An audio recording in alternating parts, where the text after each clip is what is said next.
আমি মনে করি না যে চারঘাটের স্লুইস গেট এখন আর রাখার কোনো যৌক্তিকতা আছে। এটা আমাদের ন্যায্য হিস্সা, কাজে এটার ব্যাপারে আমাদের অবশ্যই আমরা আমাদের অধিকারের জায়গা থেকে কথা বলবো। এই বালু দস্যুতা আর মাটি দস্যুতা একটা চরম রূপ নিয়ে নিয়েছে। এবার যেন একতরফা কোনো কাজ না হয়। আর আমি আগেও স্লুইস গেট উঠিয়ে দেওয়ার পক্ষে ছিলাম, এখনো পক্ষে।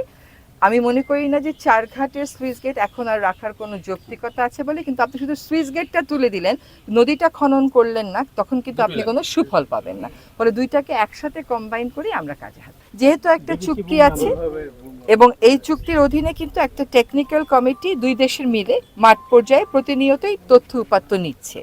ফলে চুক্তিটা নতুন করে করার ক্ষেত্রে বা রিনিউ করার ক্ষেত্রে তথ্য উপাত্ত যা দরকার তা কিন্তু নিয়মিত সংগ্রহ করা হচ্ছে।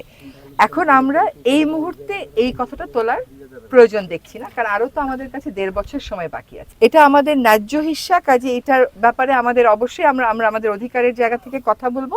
এই বালু দস্যুতা আর মাটি দস্যুতা একটা চরম রূপ নিয়ে নিয়েছে। এই ইটভাটার জন্য আর নির্মাণ কাজের জন্য বালু তোলে আর পাহাড় কাটে আর কৃষি জমির উপরের ভাগ কেটে নিয়ে চলে যায়।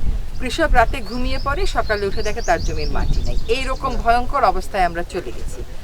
এই ভয়ঙ্কর অনিয়মগুলো অনেক দিন জমা হয়েছে, এখন একদম চরম পর্যায়ে পৌঁছে গেছে।